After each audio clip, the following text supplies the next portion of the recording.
Hello, welcome to Rankistan. Unit 1 का top 100 questions का ये हमारा सेकंड पार्ट है। 50 क्वेश्चंस पहले हम डिस्कस कर चुके हैं। अभी इस वाले वीडियो में हम बाकी के रिमेनिंग 50 क्वेश्चंस को डिस्कस करेंगे। क्वेश्चन नंबर 51 पे है, मध्य प्रदेश की भील जनजाति का प्रमुख खाद्य क्या है। आप ऐसे मत समझना कि इतना आसान सवाल क्यों पूछा है। देखिए, ये तो आ ही सकता है क्योंकि यूनिट में हमारे टॉपिक है मध्य प्रदेश की जनजातियों का प्रमुख खाद्य, उनके मेजर फूड्स। ये हमारा टॉपिक तो है ही, तो बिल्कुल आ सकता है। लेकिन इसके साथ ही आपका पार्ट ए है मध्य प्रदेश वाला जीके का, उसमें यूनिट 4 और यूनिट 1 उसमें जनजातियों का स्पेशल मेंशन किया गया है। यूनिट 4 तो पूरा कंप्लीट जनजातियों से रिलेटेड ही है। अगर मुझे टाइम मिल गया तो मैं उसके कुछ टॉप 100 क्वेश्चंस भी करा दूंगा। अगर टाइम नहीं मिला तो मैं यहाँ पे आपको ये जनजातियों से रिलेटेड थोड़ी बहुत जानकारियाँ मैं देता रहूँगा। ऑप्शन है हमारे कोदो की खिचड़ी, मक्का रोटला, ज्वार रोटी या फिर बाजरा राब। देखिए, जैसे आप लोग पानी पूड़ी भी खाते हैं, मोमोज़ भी खाते हैं, समोसे भी खाते हैं, सारी चीज़ें खाते हैं, पिज़्ज़ा भी खाते हो, लेकिन आपका मुख्य भोजन क्या है? रोटी, सब्जी, दाल चावल, ये आपका मुख्य खाना है। इसी प्रकार से ये लोग सारी चीज़ें खाते हैं। कोदो कोदो की खिचड़ी, ज्वार रोटी, बाजरा, ये सारी चीज़ें खाते हैं, लेकिन मक्का रोटला ये इनका मुख्य भोजन होता है। अब सुनिए मेरी बात, ये भील जनजाति, इससे रिलेटेड थोड़ा सा डेटा मैं आपको बता देता हूँ। सबसे पहले तो मध्य प्रदेश की सबसे बड़ी जनजाति है ये। थोड़े से स्टैटिक्स बता देता हूँ। 2011 की जनगणना के अनुसार मध्य प्रदेश की टोटल पॉपुलेशन कितनी है? आप कहेंगे सर 7 करोड़ 26 लाख के आसपास है।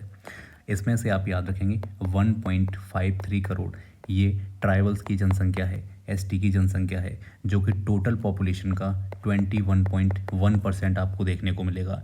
इन सब में सबसे बड़ी जो जनसंख्या है भील की है। कहने का मेरा मतलब है कि ये जो 21% जनसंख्या है ये किसकी है? टोटल पॉपुलेशन मध्य प्रदेश की। लेकिन इनकी टोटल जनसंख्या कितनी है? 1.53 करोड़ इतनी है। इसमें से पूछे कि ये टोटल जो ट्राइबल है उसकी पॉपुलेशन का कितना परसेंट है, तब आप बताएंगे 37.7%। आप पूछ सकते हैं कि सर इतने ज़्यादा परसेंटेज, इतना डिटेल में क्यों?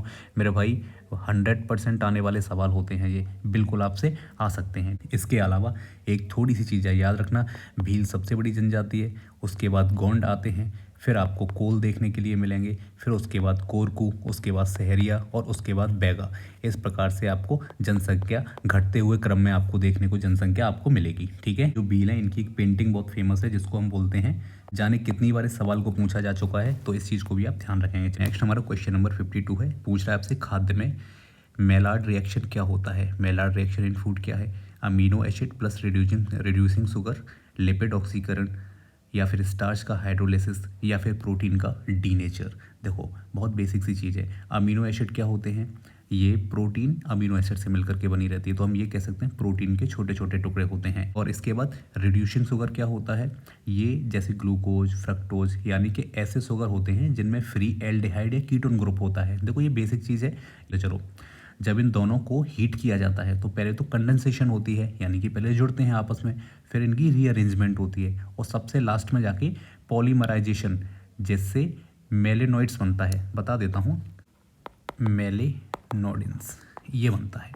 और ये ज़रूरी होता है किस चीज़ के लिए? ब्राउन कलर के लिए। तो ब्राउन कलर जैसे आपने देखा होगा बहुत सारी चीज़ें खाने की होती हैं, जैसे आपने कभी ब्रेड को भूना होगा, है ना, तो उसका ऊपर का हिस्सा, टोस्ट, कॉफ़ी, या फिर जो मिठाइयों में भी आपने सुनहरा रंग देखा होगा, बिस्किट का ब्राउन शेड देखा होगा, ये सब के सब मेलार्ड रिएक्शन के कारण ही होते हैं। तो इतनी छोटी सी बात आपके समझ में आ गई होगी। आंसर हमारा कौन सा हो जाएगा? Option A. स्टार्च क्या होता है? कार्बोहाइड्रेट होता है, लेकिन कॉम्प्लेक्स टाइप का होता है, यानी जटिल होता है। तो हाइड्रोलिसिस यानी कि पानी और एंजाइम की मदद से छोटे छोटे शुगर के टुकड़ों में टूटना, तो स्टार्च हाइड्रोलिसिस होता है, इसको छोड़ दीजिए। इसके अलावा प्रोटीन डीनेचर अगर आपसे पूछे ये चीज़ क्या होती है, देखो, जब प्रोटीन को या तो हम हीट दें, उसे गर्म करें, या फिर उसमें एसिड मिक्स कर दें, या फिर मैकेनिकली उस पर स्ट्रेस आ जाए, समझ रहे हो, उस पर दबाव आए, तो उसकी जो संरचना है, उसका जो स्ट्रक्चर है, वो अपने आप खुलने लग जाता है, यानी कि वो अपने नेचुरल शेप को खो देता है। समझ में आया? जैसे अंडा है, अंडे को आपने कभी उबाला है तो उसका जो सफ़ेद हिस्सा है जो पहले लिक्विड फॉर्म में होता है वो कैसे सॉलिड होके वाइट हो जाता है। समझ में आ रहा है? जैसे दूध है, नेचुरली कैसा होता है, लेकिन जैसे ही आप उसमें नींबू डाल देते हैं तो वो खट्टा होके फट जाता है। समझ में आ रहा है? और बाकी मीट होती है ये भी सख्त हो जाती है गर्म करने पे, यानी कि प्रोटीन का डीनेचर क्या हो गया, उसका रंग रूप उसका जब बदल जाता है तो उसको हम बोलते हैं, ठीक है। और इसके बाद एक है लिपिड का ऑक्सीकरण। लिपिड का ऑक्सीकरण क्या होता है, कोई बता सकता है क्या? इसको मैंने बहुत अच्छे से समझाया था। ये होता है मेरे भाई, तो जब कोई ऑयल हो या फिर फैट या फिर हम घी कह सकते हैं, ये जब हवा के संपर्क में आता है ना, ऑक्सीजन के संपर्क में आता है, तो ये खराब होने लग जाता है, उसको हम बोलते हैं रेंसिडिटी।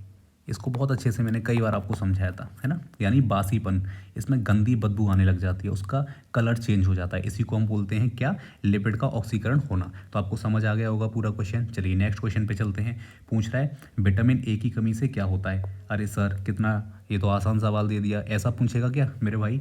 पूछा गया है इसीलिए दे दिया है, लेकिन इस सवाल के साथ कई सारे सवाल आपको दूंगा, जितने भी विटामिन होते हैं सबकी कमी से होने वाले रोग बता दूंगा।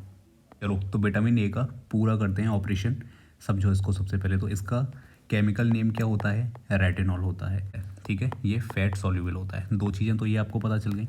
इसके बाद ये किस किस चीज़ में फंक्शन करता है, सबसे पहले याद रखेंगे ये विजन यानी कि दृष्टि में भी ये काम करता है। इसके अलावा जैसे मैं आपको एक एग्जांपल बताता हूँ, जैसे उल्लू होता है, उल्लू रात में ज़्यादा देख पाता है। क्यों देख पाता है? क्योंकि उसकी जो आँख है ना, उसमें एक रोडोप्सिन ये नाम का एक पिगमेंट होता है, ये चीज़ आप याद रखना, ठीक है। ये रात में देखने में मदद करता है, हमारे अंदर भी होता है लेकिन हमें कम होता है, ठीक है। और इसके अलावा उल्लू में ये ज़्यादा होता है, तो ये किसकी वजह से होता है? ये विटामिन ए की वजह से होता है। दूसरी बात, ये ग्रोथ में भी हेल्प करता है, स्किन के लिए भी, इन्फेक्शन को बचाने में भी हेल्प करता है, ये चीज़ आप याद रखेंगे, ठीक है। इसके बाद इसकी कमी से क्या क्या रोग होता है वो देख लो आप यहाँ पे। एक तो होता है नाइट ब्लाइंडनेस, ठीक है, इसको हम रतौंधी बोलते हैं। क्या हो जाता है, रात में धुंधली रोशनी में देखने में कठिनाई होती है, ये इसके प्रारंभिक लक्षण होते हैं।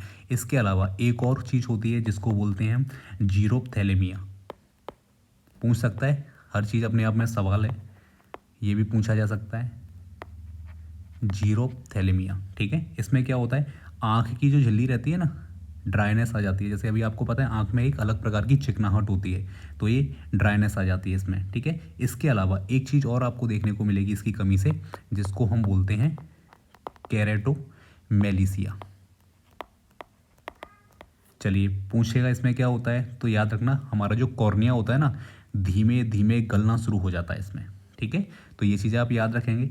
इसके अलावा इसके सोर्सेस वगैरह आपको पता ही है कहाँ से मिलता है, मछली के तेल से, अंडे से, दूध से, मक्खन से, है ना। इसके अलावा प्लांट सोर्सेस अगर आप देखेंगे तो गाजर, पपीता, टमाटर, पालक, इन सब चीज़ों से बेसिकली देखने को मिलेगा, देखो, ठीक है। ये चीज़ आप याद रखना। एक चीज़ और मैं आपको बता देता हूँ, आपका जो लिवर है ना, ये बीटा कैरोटीन जो होता है उसको ये विटामिन ए में कन्वर्ट कर देता है। चलो छोड़ो, ये तो कंप्लीट हो गया। इसके अलावा सब कुछ बता रहा हूँ लाइन से, ठीक है, ध्यान से सुनते जाना। अभी ये सारी चीज़ें मैं यहाँ से हटा दूंगा, ठीक है। देखो विटामिन ए तो हमने कंप्लीट कर लिया। इसके बाद अब हम आते हैं vitamin B complex. B complex क्या है, इसमें कई सारे विटामिन होते हैं। जैसे विटामिन बी1 की हम बात करेंगे, विटामिन बी1 से आपको देखने को मिलेगा बेरी बेरी नाम का रोग।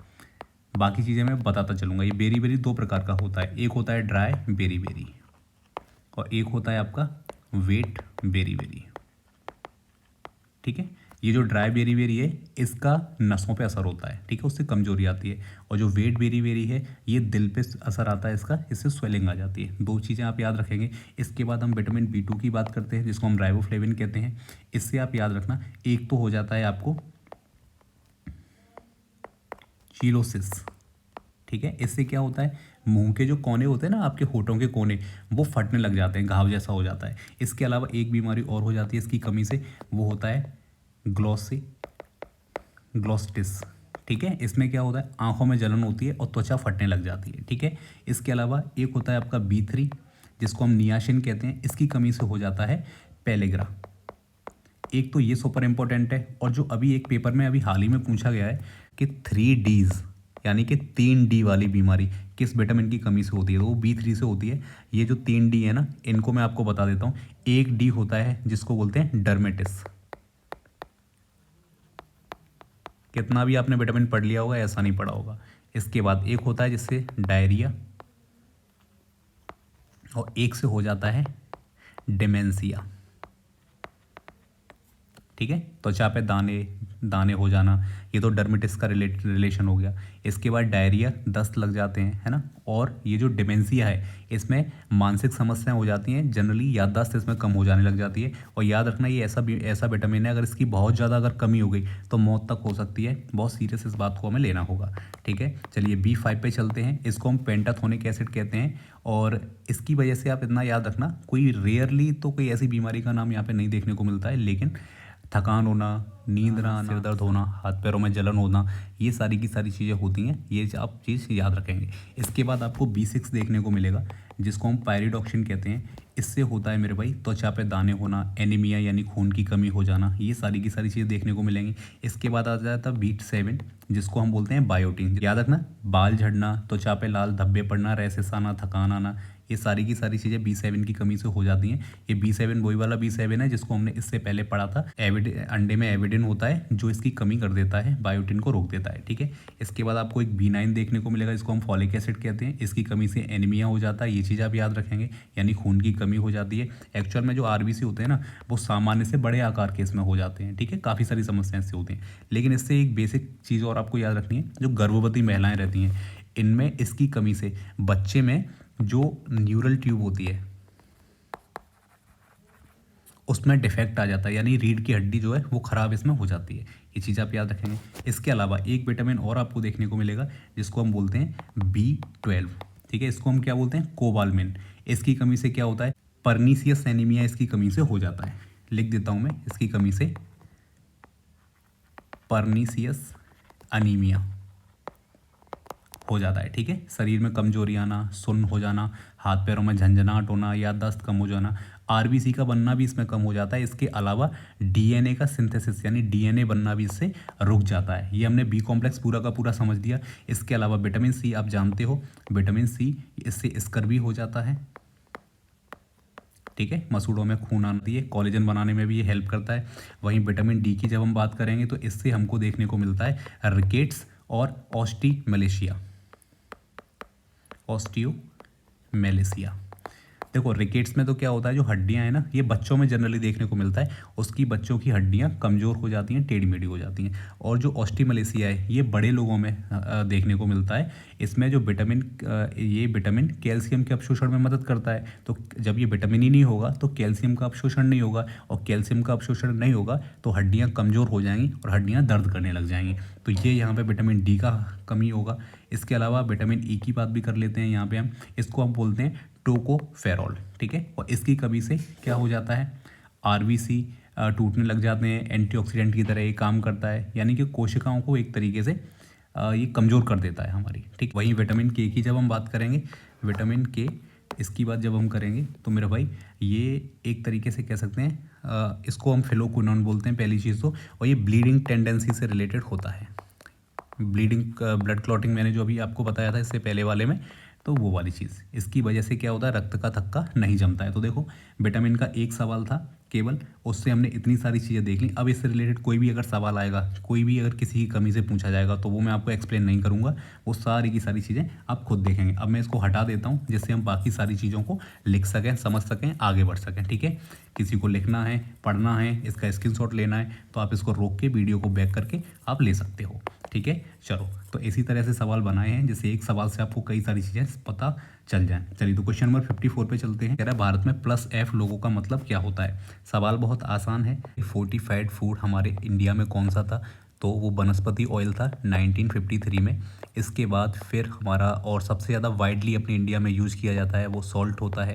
ये तो आपको पता चल जाएगा, FSSAI द्वारा फोर्टिफाइड खाद्य इसके लिए ये दिया जाता है। इसके अलावा इससे और क्या पूछ सकता है, 9 अगस्त 2018 ये पहली बार लोगो अधिसूचना एक जारी हुई थी, उसके द्वारा ही दिया जाता है। बाकी मैं आपको चीज़ें ये बता चुका हूँ। अच्छा, आपसे ये पूछ सकता है कि ये किस कलर का होता है, तो आप याद रखना, आपके लिए मैं वाइट बैकग्राउंड पे ब्लू कलर का F लोगो इस तरह से बना देता हूँ। सेम ऐसे आपको देखने को मिलेगा, बैकग्राउंड उसका वाइट होगा और नीले कलर में यानी ब्लू कलर में +F इस तरह से आपको देखने को ये मिलेगा, ठीक है। इसका मतलब क्या होता है कि ये जो खाना है ये फोर्टिफाइड है, यानी इसमें छोटी छोटी चीज़ें, माइक्रो न्यूट्रिएंट्स इसमें मिलाए गए हैं। ये चीज़ें आप याद रखेंगे। हमारा एक ऑप्शन है ऑर्गेनिक। ये क्या होता है? ऐसा भोजन होता है जिसको बिना केमिकल, बिना फर्टिलाइजर, बिना पेस्टिसाइड, कीटनाशक के हम इसको उगाते हैं। जीएमओ क्या होता है? इसको मैंने बताया था, ये होता है यानी जेनेटिकली मॉडिफाइड जो ऑर्गेनिज्म होते हैं, है ना, उनके बिना इसको जब उगाया जाता है तब इसका हम यूज़ करते हैं। ठीक है, ये चीज़ आप याद रखेंगे। तो ऑर्गेनिक और जैविक इसमें कोई अंतर है नहीं बेसिकली। ऑर्गेनिक और जैविक ये दोनों के दोनों सेम ही है, हिंदी और इंग्लिश में लिखे हुए हैं। चलिए नेक्स्ट क्वेश्चन है हमारा, खाद्य में सिनेरिसिस देखा जाता है, ये क्या होता है? दही, ब्रेड, केक, बिस्किट, ये किस चीज़ में देखा जाता है? देखो आंसर इसका आप खुद से बता देंगे। मैं बता देता हूँ कि सिनेरिसिस जो देखने में इतना कठिन है लेकिन समझने में बहुत आसान है। ये देखिए, जब कोई जेल जैसी संरचना होगी, वो दही भी हो सकता है, जेली हो सकता है, कस्टर्ड हो सकता है, और इसके अलावा जिलेटिन हो सकता है, चीज़ हो सकता है। इनमें क्या होता है, जब जो पानी जो इनमें बंधा हुआ होता है, जब वो पानी दही में से निकल के ऊपर सतह पे आ जाए, यानी कि दही नीचे रह जाए और पानी इसमें से निकल के ऊपर आ जाए, तब इस प्रक्रिया को हम सिनेरिसिस कहते हैं। देखो साइंटिफिकली थोड़ा सा समझो क्या होता है। जब दूध जम जाता है तो उसमें केसीन, यानी केसीन नाम का एक प्रोटीन होता है, वो एक नेटवर्क, एक जाल जैसा बना लेता है और उस जाल में पानी को फंसा लेता है। और जब ये नेटवर्क, जब ये जाल बहुत ज़्यादा सख्त हो जाता है, यानी कि टाइट हो जाए, तो इसके अंदर पानी भर जाता है, यानी कि फंस जाता है एक तरीके से। लेकिन यही पानी जब बाहर निकल आए उससे और सतह पे आ जाए और दही नीचे रह जाए, तब इस प्रक्रिया को हम सिनेरिसिस कहते हैं। तो बताइए, ब्रेड, केक, बिस्किट किस में देखने को मिलेगा? ऑब्वियसली दही में देखने को ये मिलेगा। ठीक है, तो ये चीज़ आप याद रखेंगे। एक मॉडरेट लेवल का सवाल था इस तरह से। ठीक है, चलिए बताइए 56 पे चलते हैं। प्रोटीन की तृतीयक संरचना स्थिर होती है, बताइए। हाइड्रोफोबिक, आयनिक, हाइड्रोजन सल्फ डाइसल्फाइड, केवल पेप्टाइड, केवल हाइड्रोजन, या फिर केवल वैन डर वाल्स? इसको मैं आपको बता चुका हूँ। प्राइमरी जो स्ट्रक्चर है वो सबसे पहला, फिर सेकेंडरी, फिर टर्सरी। ये 3 स्ट्रक्चर्स और इनके बॉन्ड्स कई बार एग्जाम्स में डायरेक्टली पूछे जाते हैं, तो ये आपको याद रखना है। सबसे पहले तो आप याद रखेंगे जो प्राइमरी है, इसमें जब भी आपसे पूछे आप बोल दें कि पेप्टाइड बॉन्ड इससे ये बंधे रहते हैं। ठीक है, अगर इसमें सेकंड स्ट्रक्चर में पूछेगा तब आप बता देंगे कि ये हाइड्रोजन बॉन्ड से बंधे होते हैं। ठीक है, वहीं जब हम टर्सरी बॉन्ड की बात करेंगे तो इसमें 4 बॉन्ड होते हैं बेसिकली। आया मज़ा? नई चीज़ देखने को फिर से मिलेगी। ठीक है, अब मैं बताता हूँ आपको कौन कौन से। एक तो आपको H से हाइड्रोजन बॉन्ड देखने को मिलेगा। ठीक है, इसके बाद एक आयोनिक बॉन्ड देखने को मिलेगा आपको, आयोनिक बॉन्ड। ठीक है, इसके बाद एक होता है तो बोलते हैं डाइसल्फाइड बॉन्ड, ये देखने को मिलेगा। और लास्ट हमको देखने को मिलेगा जिसको बोलते हैं हाइड्रोफोबिक बॉन्ड। कितने मिलेंगे? मैंने क्या बताया, प्राइमरी स्ट्रक्चर में कभी पूछे, देखो ये क्या है, प्रोटीन की संरचना जो होती है ना, उसमें बेसिकली हम 4 स्ट्रक्चर्स को पढ़ते हैं। ठीक है, पहला वाला जो स्ट्रक्चर है ये पेप्टाइड बॉन्ड से बना होता है, मतलब इसमें जो अमीनो एसिड्स है ना, ये किस फॉर्म में जुड़े रहते हैं। ठीक है, इसमें लीनियर फॉर्म में ऐसे लाइन लाइन से जुड़े रहते हैं, इसको हम पेप्टाइड बॉन्ड कहते हैं। और सेकंड वाला जो स्ट्रक्चर है इसमें हाइड्रोजन बॉन्ड से जुड़े रहते हैं। बस इतना याद रख लो, ज़्यादा इसमें डिटेल में नहीं जाना है, फिर पूरा कचड़ा हो जाएगा। और जो टर्सरी वाला है इसमें 4 बॉन्ड होते हैं। ठीक है, कौन कौन सा होता है मैंने आपको बताया, हाइड्रोजन बॉन्ड होता है, आयोनिक बॉन्ड होता है, इसके बाद डाइसल्फाइड बॉन्ड होता है, और एक हाइड्रोफोबिक बॉन्ड होता है। तो ये आपको याद रखना है। आपसे ये भी पूछ सकता है कि फोर्थ वाला जो स्ट्रक्चर है, बेसिकली ये आता नहीं है ज़्यादा पेपर में, इसमें कौन से होते हैं, तो इसमें भी याद रखना, ये जो थर्ड वाले में होते हैं ना 4, ये 4 के 4 फोर्थ वाले में भी होते हैं। ठीक है, बस इतनी सी चीज़ आप याद रखेंगे तो भी आपका काम मेरे भाई हो जाएगा। ठीक है, चलिए कौन सा आंसर हो जाएगा हमारा? 1 हो जाएगा। अब देखिए अच्छा सवाल है, लिपिड का ऊर्जा मान क्या है, बताइए। 9 कैलोरी, 4 कैलोरी, 7 या फिर 5 कैलोरी? ये आपसे ये पूछना चाहता है। लिपिड यानी कि फैट होता है, आप जो खाना खाते हो उसमें फैट होता है, विटामिन होता है, कार्बोहाइड्रेट होता है। बेसिकली हम इनको देखते हैं। ये पूछ रहा है कि मान के चलते हैं अगर हम 1 ग्राम फैट लें तो उससे हमें कितनी एनर्जी प्राप्त होगी। देखिए, जब कोई भी न्यूट्रिएंट जो होगा वो पूरी तरह से जब जलेगा, जलने से मतलब है जब वो ऑक्सीडाइज होगा, तो उससे कितनी ऊर्जा, कितनी हीट निकलेगी जिससे हमारी बॉडी चलेगी। इसी को हम ऊर्जा का मान कहते हैं, कैलोरी की वैल्यू कहते हैं, जिसका हमसे सवाल में पूछा गया है। चलिए तो सबसे पहले तो हम देख लेते हैं कि इसका लिपिड का मान कितना होता है। तो ऑप्शन 1 9 किलो कैलोरी ये होता है जब 1 ग्राम ये टूटेगा। अच्छा, आपसे एक सवाल पूछेगा कि सबसे ज़्यादा एनर्जी किसकी होती है, तो आपका सवाल का आंसर होगा लिपिड की होती है। लेकिन मैं आपसे ये पूछूंगा, लेकिन मैं आपको ये बताऊंगा कि क्यों होती है। देखो, इसमें हाइड्रोजन एटम सबसे ज़्यादा होते हैं पहली चीज़, और दूसरी चीज़ इसमें ऑक्सीजन सबसे कम होता है, ठीक है। तो जब भी इसका जो ऑक्सीडाइज होगा तो इससे सबसे ज़्यादा एनर्जी हमको मिलती है, ठीक है। जैसे मान के चलिए आप कई दिन तक खाना नहीं खाएंगे तो यही जो फैट होता है ये टूट टूट के हमको एनर्जी देता है। इतनी सी चीज़ आप याद रखेंगे। लेकिन आपसे सवाल ये भी पूछ सकता है कि कार्बोहाइड्रेट की कितनी होती है, तो कार्बोहाइड्रेट के आगे मैंने लिख दिया 4 किलो कैलोरी होती है, ठीक है। लिपिड से 9 मिलेगी आपको। वहीं अगर आपसे पूछ ले एल्कोहल से कितनी मिलेगी तो 7 किलो कैलोरी देखने को मिलेगी, ठीक है। ये चीज़ आप याद रखना। चलिए मैं आपसे सवाल पूछूंगा जो आपको कमेंट में बताना ही पड़ेगा कि मुझे बताओ कि अगर हम वाटर लें तो उससे कितनी कैलोरी मिलेगी, अगर हम मिनरल्स लें उससे हमको कितनी कैलोरी मिलेगी, और अगर हम विटामिन लें तो उससे कितनी कैलोरी मिलेगी। मैं आपसे बोल रहा हूँ कि इन सबको हम 1 ग्राम ही कंसीडर करें, ठीक है। जैसे हमने 1 ग्राम फैट में देखा 9 किलो कैलोरी, 1 ग्राम कार्बोहाइड्रेट से हमको 4 किलो कैलोरी देखने को मिलेगा, और हमको ये जो 7 किलो कैलोरी है ये हमको अल्कोहल से मिलेगा। तो आप मुझे बताएंगे वाटर से, मिनरल से और विटामिन से कितना मिलेगा। अगर कोई बताएगा तो अच्छी बात है, और अगर नहीं बता पाओगे तो फिर मैं आपको बता दूंगा, ठीक है। चलिए तो नेक्स्ट क्वेश्चन पे चलते हैं कि खाद्य में इमल्सन का उदाहरण इनमें से कौन सा है। पहले बता चुका हूँ सारी की सारी चीज़ें, अब आपको बस इसमें से आंसर मुझे बताना है। अच्छा इसमें मैं बताता हूँ, इसमें ऑप्शन गलत है, ये यहाँ पे बटर नहीं, यहाँ पे मैं आपके लिए लिख देता हूँ मिल्क, ठीक है। अब मुझे बताइए इमल्सन का उदाहरण इसमें से क्या हो जाएगा। फिर से अगेन मैं आपको एक बार बताता हूँ, सोल है, सोल का एग्जाम्पल अगर आपसे पूछे तो पेंट हो जाएगा या ब्लड हो जाएगा, सूप हो जाएगा। देखिए होता क्या है इसमें, सॉलिड जो कण होते हैं वो लिक्विड में फंसे होते हैं, ठीक है। इसके अलावा फिर से बता रहा हूँ आपको, जेल का जब आपसे एग्जाम्पल पूछेगा तो जेल में आप याद रखना जेली बता देंगे आप, चीज़ बता देंगे, बटर बता देंगे, कर्ड बता देंगे, ठीक है। जब इमल्सन का आपसे एग्जाम्पल पूछेगा तब आप यहाँ पे मिल्क बता देंगे, क्रीम बता देंगे, ठीक है। इसके अलावा जब आपसे फॉर्म का एग्जाम्पल अगर आपसे पूछे तब आप मुझे यहाँ पे होती है विप्ड क्रीम होती है वो बता देंगे, शोप बता देंगे, आइसक्रीम बता देंगे, इसके एग्जाम्पल्स होते हैं, ठीक है। एरोसॉल की जब बात करेंगे हम, एरोसॉल का अगर एग्जाम्पल कोई आपसे पूछेगा तब आप यहाँ पे परफ्यूम स्प्रे, फॉग, स्मोक, ये सारी की सारी चीज़ें एरोसॉल का एग्जाम्पल होंगी, ठीक है। तो यहाँ पे मिल्क हमारा आंसर हो जाएगा, ये चीज़ आप याद रखें। नेक्स्ट क्वेश्चन है मध्य प्रदेश का कोसरा क्या होता है, बताइए। कोदो कुटकी की रोटी, महुआ, लड्डू, पीपर की चटनी, बेर का अचार, ये सारी चीज़ें, ठीक है। ये सवाल मैंने एफएसओ में सो नहीं आया, एफएसओ में तो ये नहीं पूछा है, लेकिन एमपीपीएससी ने ही एक पेपर में ये पूछा है किसी में, वहाँ से उठाया है। कोदो कुटकी की रोटी, इसी से इसको बोला जाता है। बहुत इसका कहीं पे ज़्यादा मेंशन तो नहीं है, लेकिन इसका आंसर उन्होंने आयोग ने यही माना है, ठीक है। चलिए तो नेक्स्ट क्वेश्चन पे चलते हैं।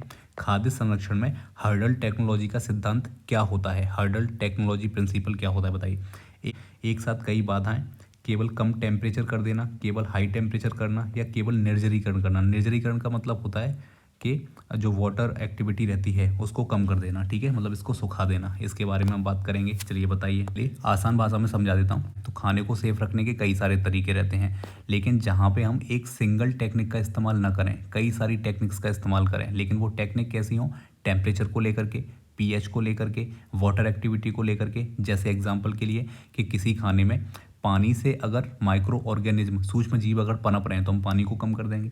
अगर पीएच की वजह से अगर वो मर जाते हैं तो हम पीएच को कम या ज़्यादा कर देंगे। टेम्परेचर से अगर मरने वाले हैं तो टेम्परेचर को कम या ज़्यादा कर देंगे। अगर प्रिजर्वेटिव की वजह से मरने वाले हैं तो हम प्रिजर्वेटिव्स को उसमें डाल देंगे।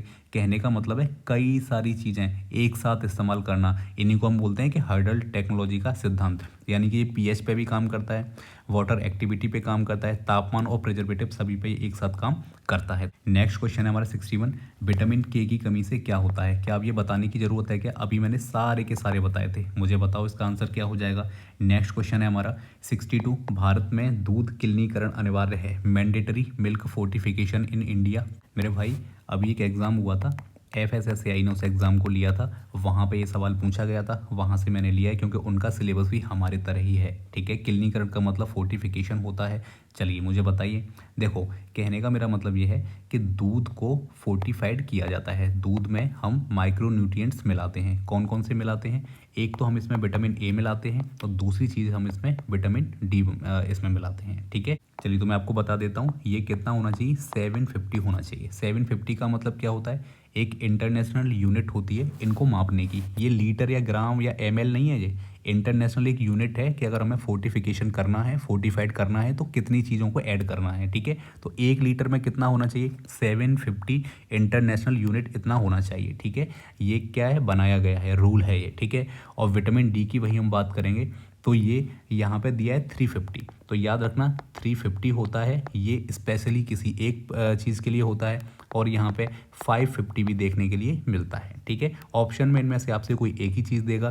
देखिए 350 रहता है, देखिए दूध भी 2 तरह से रहता है, आपने देखा होगा, एक रहता है जिसमें बच्चों के लिए ज़्यादा बेनिफिशियल रहता है, एक ऐसा रहता है जिसमें से क्रीम वगैरह निकाल ली जाती है, तो वो कमर्शियल यूज़ में ज़्यादा आता है, तो वो दोनों अलग अलग होते हैं, उसमें आपको नहीं जाना है। आपके ऑप्शन में केवल एक ही आएगा, या तो 350 आएगा या 550 आएगा। तो ये भी 1 लीटर में इंटरनेशनल यूनिट एक होती है, उसके हिसाब से इसको डाला जाता है, ठीक है। ये चीज़ मैं आपको बता चुका हूँ पहले ही, ठीक है। चलिए आगे बढ़ जाते हैं मेरे भाई, ठीक है। नेक्स्ट क्वेश्चन है हमारा 63, कार्बोहाइड्रेट का RQ मान कितना होता है। ये आपको पता नहीं होगा, मुझे नहीं पता आता है कि नहीं। चलिए आपको पूरा सब कुछ समझा देता हूँ।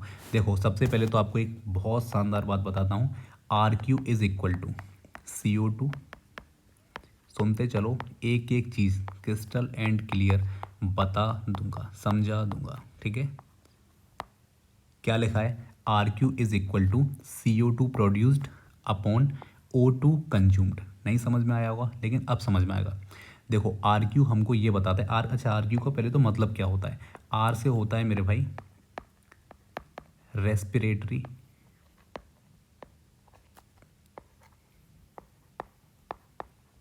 कोशिएंट, ठीक है। रेस्पिरेटरी कोशिएंट इसको हम बोलते हैं। अब समझो मेरी बात, ये जो लिखा है इसका मतलब क्या होता है, इसको समझ लो।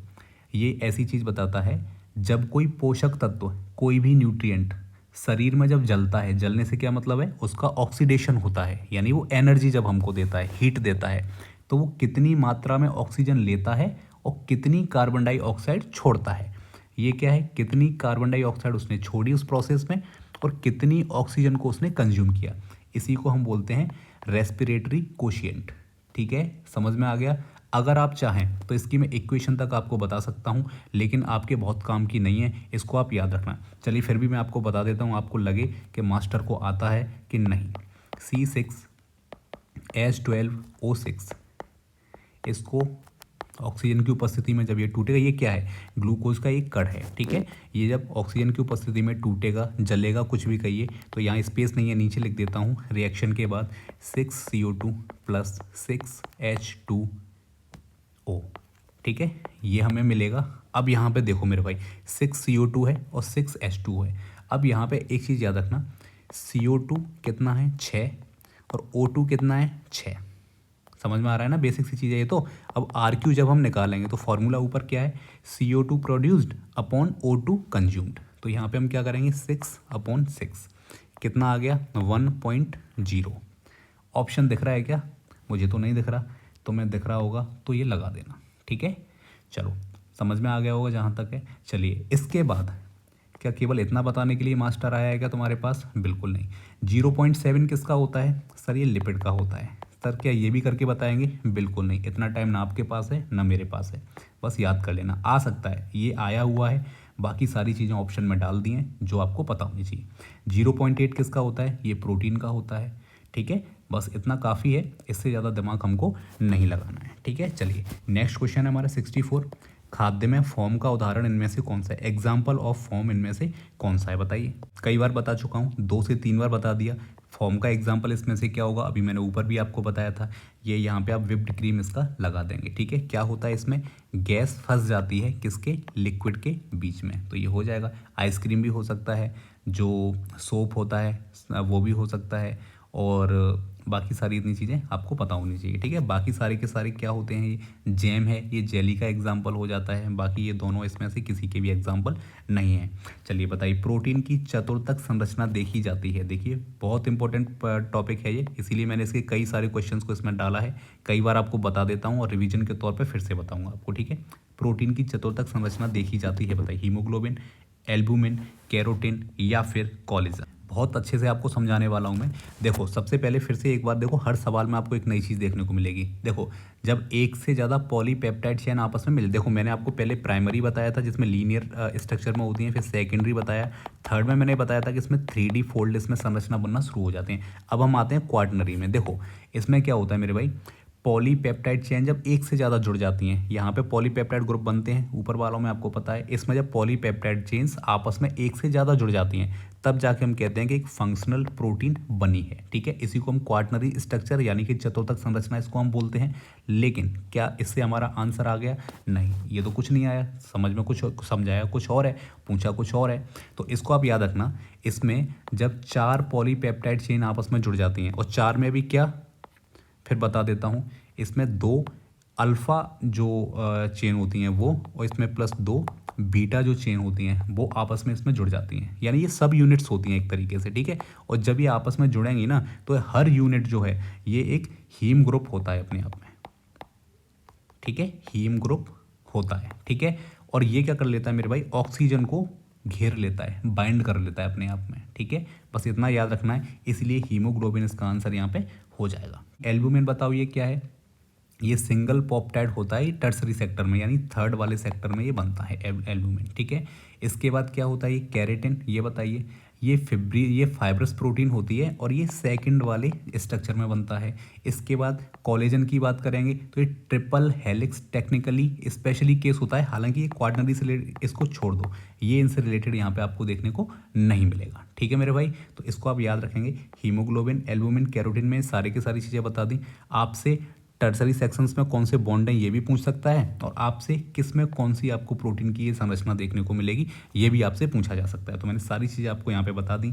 नेक्स्ट क्वेश्चन पे चलते हैं, क्वेश्चन नंबर 66। मध्य प्रदेश की सहरिया जनजाति का मुख्य खाद्य क्या है? देखिए इसका आंसर यहाँ पे जिमीकंद हो जाएगा, हो सकता है आपने इसको ना सुना हो। देखो ये रूट एक जड़ वाली एक सब्जी होती है, इसको ये लोग खाते हैं, फाइबर इसमें बहुत ज़्यादा होता है, डाइजेशन के लिए ये काफ़ी अच्छा होता है।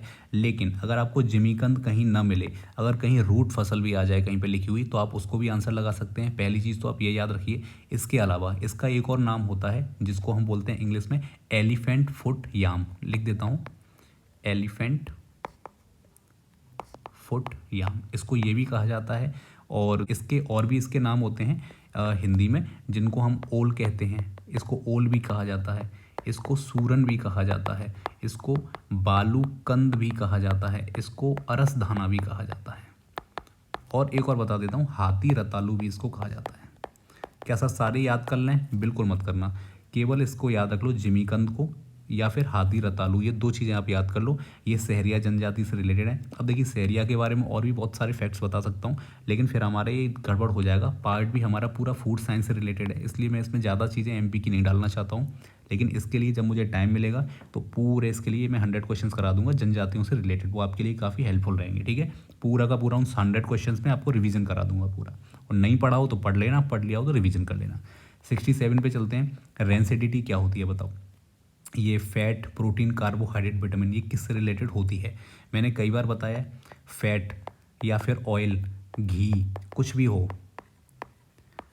जब ये ऑक्सीजन के सीधा संपर्क में आता है, डायरेक्टली सन के एक्सपोजर में आता है, यानी ऐसे कंटेनर में आपने इसको रख दिया है भर के, जो ऑक्सीजन भी जिसमें जा सकती है अंदर इजीली, और इस पे सनलाइट यानी कि इसको रोशनी भी, इसको लाइट भी इसको पड़ रही है, ठीक है। तो इसकी वजह से क्या होता है, इसमें रेंसिडिटी हो जाती है, रेंसिडिटी से ये ख़राब हो जाता है, इसका कलर ख़राब हो जाता है, और इसमें गंदी बदबू आने लग जाती है, ठीक है। चलिए तो आगे बढ़ते हैं, विटामिन ई का रासायनिक नाम क्या है? अब देखो मेरे भाई, सबसे पहले हमने क्या देखा था कि विटामिन से रिलेटेड एक बीमारी का नाम पूछा था, तो सारी बीमारियां मैंने आपको बता दी थी।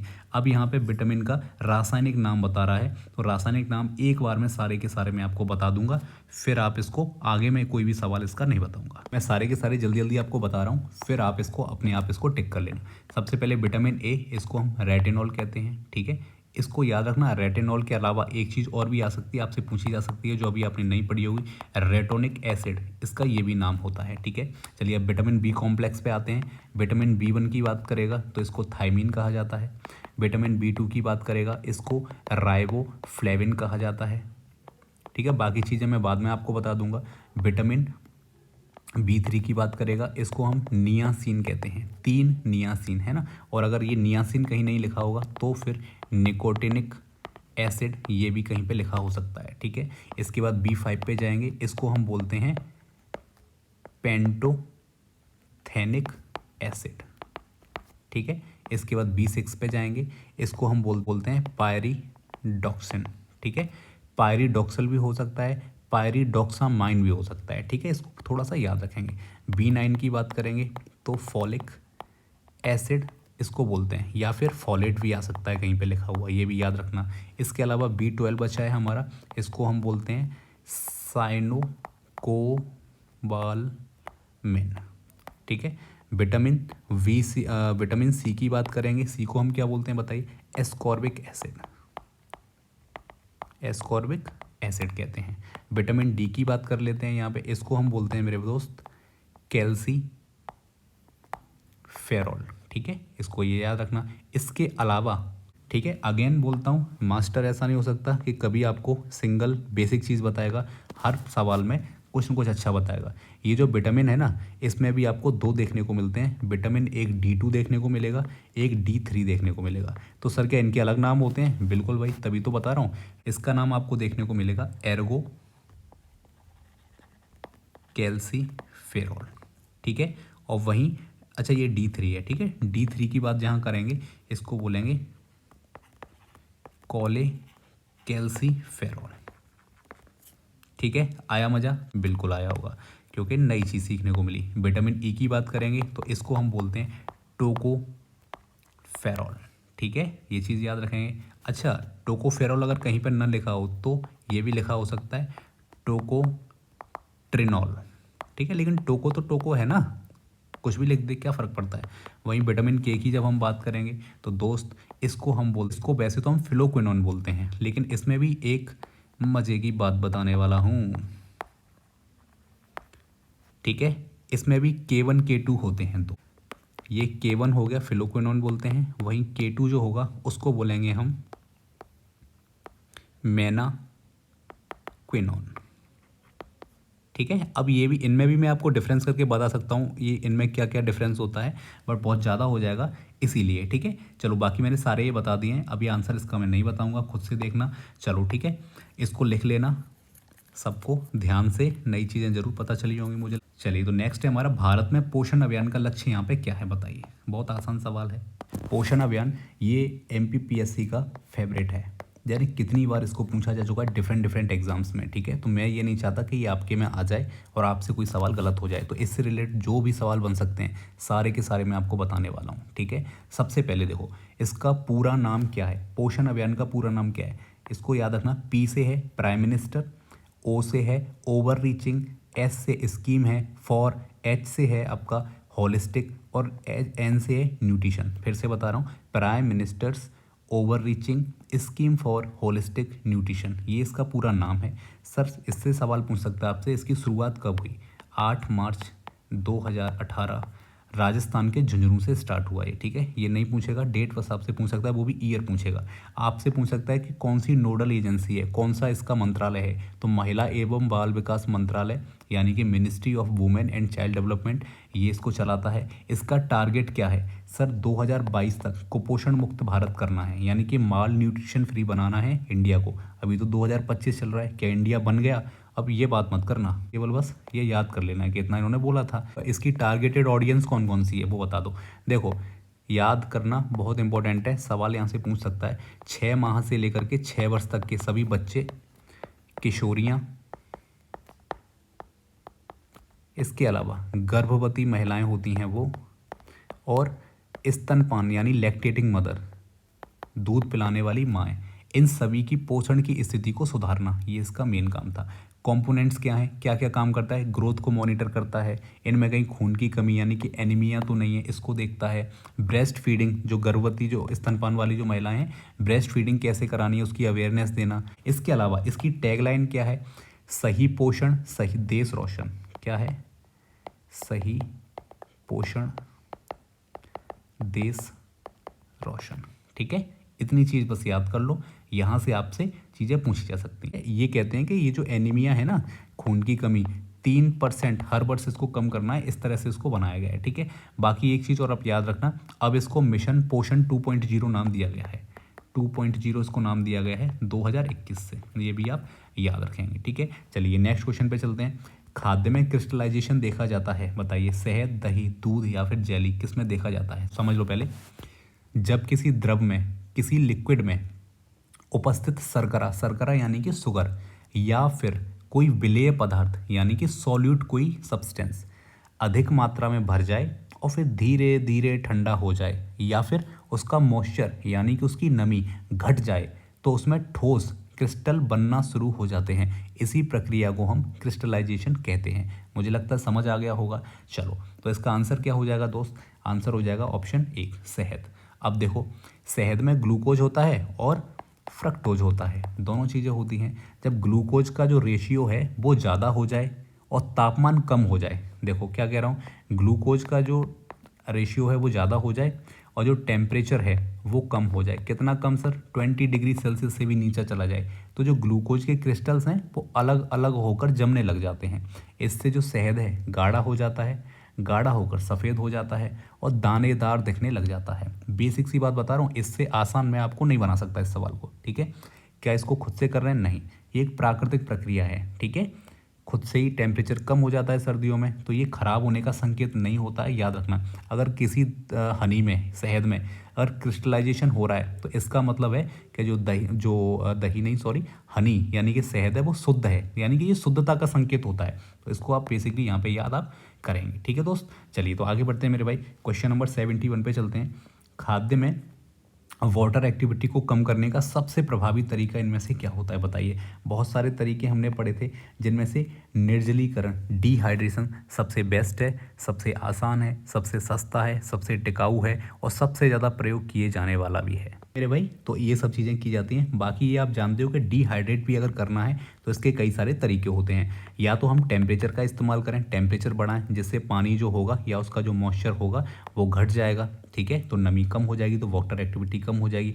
इसके अलावा हम सॉल्टिंग का भी यूज करते हैं। कई सारी चीज़ें होती हैं डिहाइड्रेशन करने में, उसके पीछे हमें भी नहीं जाना है, इतना बस आप याद रखें। पाश्चराइजेशन, कैनिंग, विकरण, ये अलग तरीके होते हैं, इनको हम आगे जाके देखेंगे। चलिए नेक्स्ट क्वेश्चन है, मध्य प्रदेश की भिलाला जनजाति का प्रसिद्ध पेय कौन सा है? महुआ की सुल्फी, ताड़ी, हांडिया या फिर फैनी? तो बता दो। तो ये जो भिलाला है ये भीलों की जनजाति रहती है। भिलाला, पटेलिया, ये बरेलिया, ये सारी की सारी भीलों की उपजातियाँ होती हैं। महुआ की सुल्फी इसका आंसर हो जाएगा। मैंने बताया था कि महुआ के फूलों से बनाया जाता है, एक पारंपरिक पेय होता है, शराब होती है। ठीक है, ये आप याद रखेंगे तो ये इसका आंसर हो जाएगा। इसके अलावा नेक्स्ट क्वेश्चन पे चलते हैं मेरे भाई। प्रोटीन डी नेचर का मुख्य कारण क्या होता है? सर डी नेचर क्या होता है प्रोटीन का? सर यही नहीं पता हमें, तो समझ लो। या तो हाई टेम्परेचर कर दें, या हम इसमें एसिड मिला दें, या हम इसमें क्षार मिला दें, यानी कि एसिड, बेस या हाई टेम्परेचर। अगर हम ये सब करेंगे तो प्रोटीन की जो तृतीयक संरचना रहती है, जिसमें ये 3D बना होता है, ये टूट जाता है। या फिर जो इसकी फोर्थ, जिसमें कई प्रकार के 4 प्रकार के पेप्टाइड्स में ये जुड़े रहते हैं, ये टूटने लग जाता है। इसके जो बंध हैं, इसके जो बॉन्ड्स हैं, जो मैंने आपको बताए थे, hydrogen bond, ionic bond, hydrophobic bond, ये टूटने लग जाते हैं। ठीक है, तापमान बढ़ने लग जाता है, पीएच इसका बदलने लग जाता है और इससे ये टूट जाता है। तो जो प्रोटीन है मेरे दोस्त, जो प्रॉपर तरीके से शानदार बना है, उसकी शक्ल वो अनफोल्ड हो जाती है, बिखरने लग जाती है, खराब होने लग जाती है। ठीक है, तो बताओ डी नेचर का कारण क्या होगा? नमी, प्रकाश, ऑक्सीजन? बिल्कुल नहीं, ऊपर लिखा तो है हाई टेम्परेचर, अम्ल और क्षार, ये इसका कारण बनते हैं प्रोटीन के डीनेचरेशन होने को, उसकी शक्ल बिगड़ने का। ठीक है, चलिए नेक्स्ट क्वेश्चन है हमारा 74।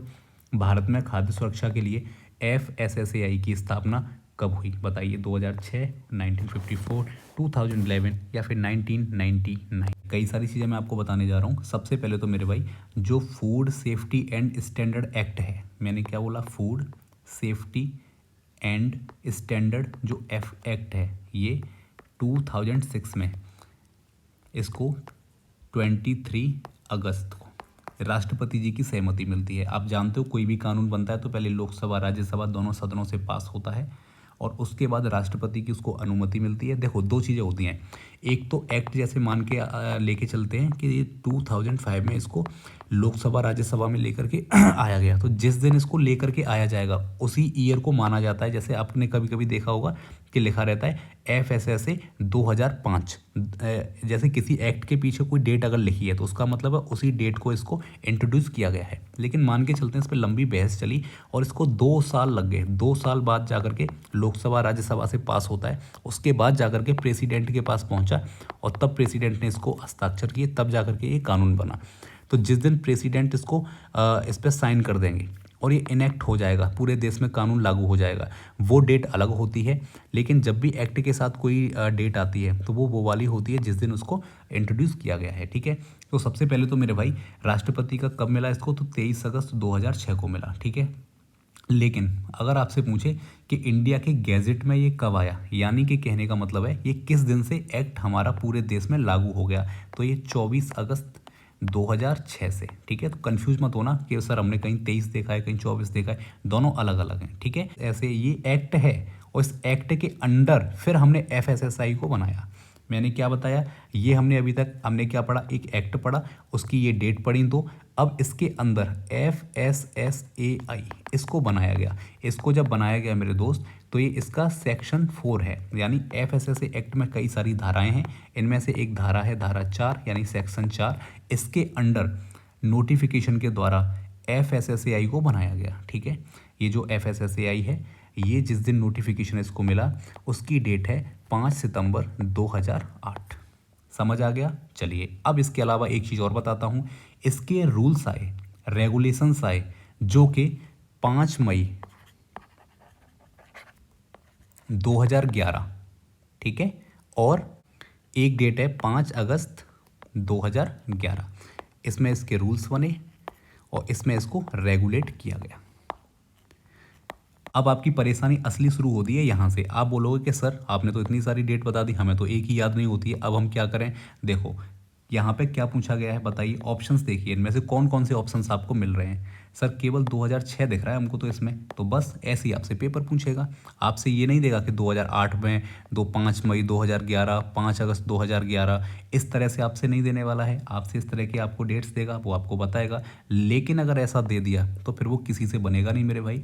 मैं भी वहाँ जाऊँगा पेपर देने के लिए तो मैं भी भूल जाऊँगा। ठीक है, तो ये एक बहुत एडवांस लेवल का सवाल मैं उसको मानूंगा कि इस तरह से बोले कि बताइए उसके रेगुलेशंस किस डेट को बने, बताइए उसके रूल्स किस डेट को बने, बताइए FSSAI जो बना इस धारा के तहत किस डेट को इसको इंट्रोड्यूस किया गया, बताइए। इस तरह का पूछेगा तो बहुत डिफिकल्ट लेवल का सवाल हो जाएगा। लेकिन अगर पूछता है आपके पेपर में तो इस तरह से वो पूछता है। ठीक है, तो आप बता देंगे आसानी से। चलिए इसको मैं हटा देता हूँ, क्लीन कर देता हूँ, बहुत कचड़ पचड़ कर दिया है। चलिए सवाल पूछ रहा है आपसे कि खाने में हाइड्रेशन ये सबसे अधिक प्रभावित करता है किस चीज़ को, स्टार्च को, प्रोटीन को, फैट को, या फिर चलो बताओ। इसका आंसर स्टार्च हो जाएगा। इसको थोड़ा सा बता देता हूँ ये क्या कहना चाहता है।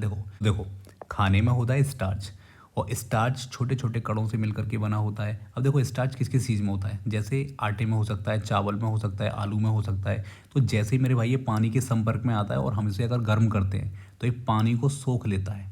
ठीक है, इसी को हम गैलेटनाइजेशन करना भी कहते हैं। तो इससे ये फूल जाता है। समझ में आ रहा है, तो ये चीज़ आप याद रखना। तो छोटा सा है, इसमें कोई ज़्यादा ऐसा कॉन्सेप्ट है नहीं। तो खाने में हाइड्रेशन सबसे अधिक किसको प्रभावित करता है, स्टार्च को करता है। इसमें ज़्यादा दिमाग नहीं लगाना है। ठीक है, चलिए विटामिन B6 का सह एंजाइम रूप इनमें से कौन सा है बताइए। भाई पायरिडॉक्सिल फॉस्फेट है, NAD, FAD, TPP। आप देखिए इससे पहले मैं आपको सह एंजाइम यानी कि को एंजाइम का एक सवाल और भी करा चुका हूँ अगर आपको याद है तो। ठीक है, क्यों, क्योंकि ऐसा सवाल आ चुका है, तो इसीलिए मैं आपको और क्या आ सकता है इससे रिलेटेड वो मैं दूसरा एक और सवाल आपको बना के मैंने आपसे पूछा है। इसलिए मैं आपको एक छोटी सी चीज़ समझाता हूँ। सबसे पहले हम ये विटामिन B6 है ना, जिसको हम पायरिडॉक्सिल कहते हैं, इसको पायरिडॉक्सिन जिसको हम कहते हैं, इसको पहले तो ले लेते हैं। देखो ये जो B6 है ना मेरे भाई, देखो ये जो B6 है ना मेरे भाई, ये आपको 3 रूपों में देखने को मिलता है। बता देता हूँ, पायरिडॉक्साइन एक तो इस फॉर्म में देखने को मिलता है, दूसरा आपको ये देखने को मिलेगा पायरिडॉक्सिल, इसमें देखने को मिलेगा, और एक और देखने को मिलेगा आपको पायरिडॉक्सामाइन। ठीक है, अब देखो ये तीनों शरीर में जाकर के एक्टिव फॉर्म बनाते हैं। एक्टिव फॉर्म यानी मिलके कोई एक ऐसी चीज़ बनाते हैं जो असल में काम करती है। ये अकेले अकेले जाके कोई काम नहीं कर पाते हैं, एक सक्रिय एक्टिव फॉर्म ये बनाते हैं, जिसको ही यहाँ पे पूछा गया है। ये होता है पायरिडॉक्सिल फॉस्फेट, ये तीनों मिलकर के बनाते हैं। ठीक है, और यही जा करके सही काम करता है। तो ये कोएंजाइम का रूप हो गया। बोला कि वर्किंग जो फंक्शन कोई चीज़ होगी तो ये पायरिडॉक्सिल फॉस्फेट आपको देखने के लिए यहाँ पे मिलेगा। अगर मैं आपसे ये पूछूँ ये क्या क्या काम करता है बताइए, तो देखो PLP यानी कि पायरिडॉक्सिल फॉस्फेट ये अमीनो एसिड्स को बदलने में, तोड़ने में, उसके कंपाउंड्स बनाने में मदद करता है। इससे एनर्जी निकलती है। न्यूरो ट्रांसमीटर्स जैसे कि सेरोटेनिन ये सारी चीज़ें बनती हैं। ठीक है, ऐसे समझ लो आप कि प्रोटीन का मेटाबॉलिज्म है ना, उसका बॉस होता है। ठीक है, चलिए बाकी सारी की सारी चीज़ें आपको और मैं बता देता हूँ। जैसे NAD यहाँ पे लिखा हुआ है, इससे अगर आपका फुल फॉर्म पूछ ले तो इसको बोलते हैं निकोटिनामाइड एडेनिन डाई न्यूक्लियोटाइड, इसको बोलते हैं। ठीक है, ये चीज़ आप याद रखना। ये विटामिन B3 से जुड़ा हुआ है। ठीक है, उसका कोएंजाइम होता है, इसलिए ये गलत हो जाएगा।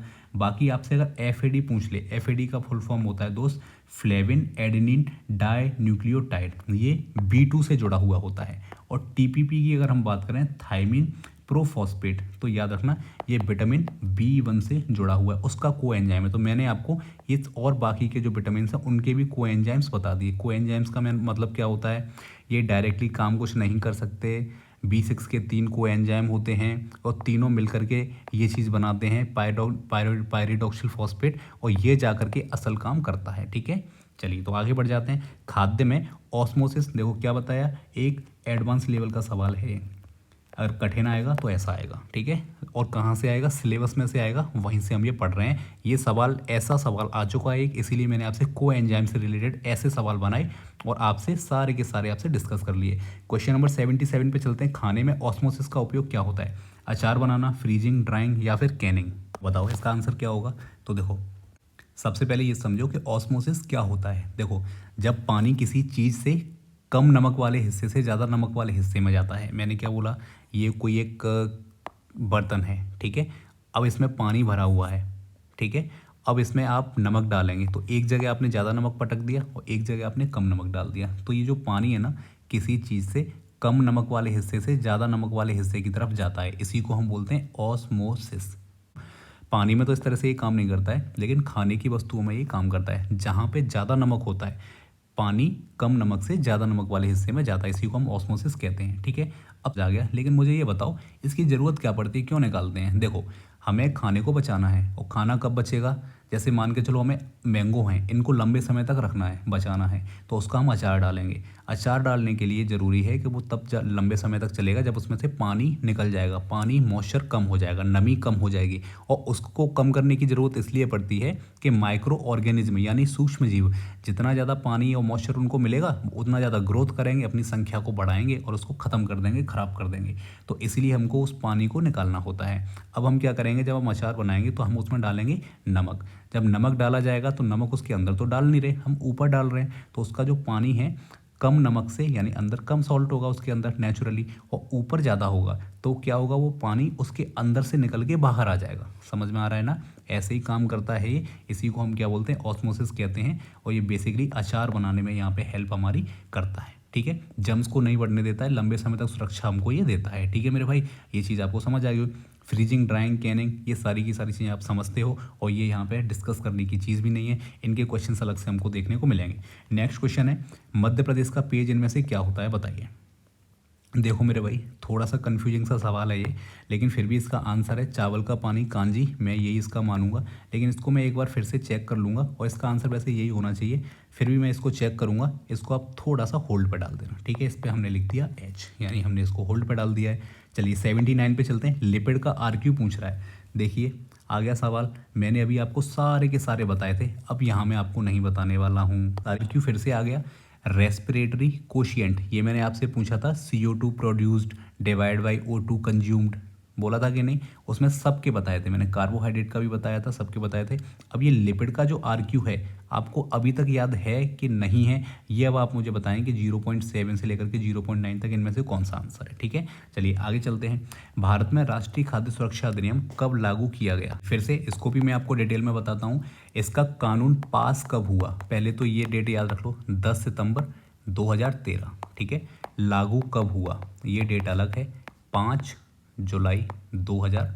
13। उद्देश्य क्या है इसका? सस्ते दामों पे अनाज मुहैया कराना। ठीक है, इसकी लाभार्थी देश की 67% जनसंख्या है और इस 67% जो इसके लाभार्थी हैं दोस्त, इनमें से याद रखना 75% ये ग्रामीण हैं और 50% अर्बन यानी कि शहरी हैं। ठीक है, चलिए क्या क्या मिलता है? 5 किलोग्राम अनाज मिलता है, मतलब गेहूं मिलते हैं। ठीक है, चावलों की कीमत इसमें 3 रुपये पर केजी रहती है, गेहूं की 2 रुपये पर केजी रहती है। मोटा अनाज जो मिलता है सिर्फ उनकी 1 रुपीज़ पर केजी होती है। ठीक है, प्रेग्नेंट वुमेन हो गई, चिल्ड्रन हो गई, उनके भरण पोषण के लिए मिलता है। निगरानी कौन करता है? तो ministry of consumer affairs and food and public distribution. ठीक है, ये काम करते हैं, इसको आप याद रखेंगे। नेशनल फूड सेफ्टी एक्ट इसको हम बोलते हैं। तो 2013 हमारा आंसर हो जाएगा। आगे बढ़ते हैं। खाद्य में ब्राउनिंग 2 प्रकार की होती है, बताइए जी कौन कौन सी होती है? 2 प्रकार की होती है, एक होती है एंजाइमेटिक, एक होती है नॉन एंजाइमेटिक। तो आंसर तो हमारा ये हो जाएगा। थोड़ा सा समझ लेते हैं, एंजाइमेटिक कौन सी होती है? देखो, ये होती है एंजाइमेटिक, एंजाइम के द्वारा ब्राउनिंग। ठीक है, अब आप पूछेंगे सर एंजाइम के द्वारा होती है, तो सर एंजाइम का नाम बता दो, नाम लिख लो। टायरोसाइनेज, इसके द्वारा ही होती है। क्या होता है?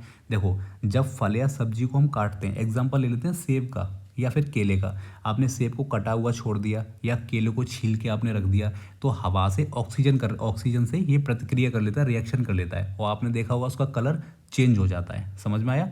ठीक है, तो ये हो जाता है ब्राउनिंग एंजाइमेटिक, इस एंजाइम के द्वारा ये होती है। ठीक है, कंट्रोल करना है तो हम क्या करेंगे? एसिड डाल दो उस पर। एसिड क्या?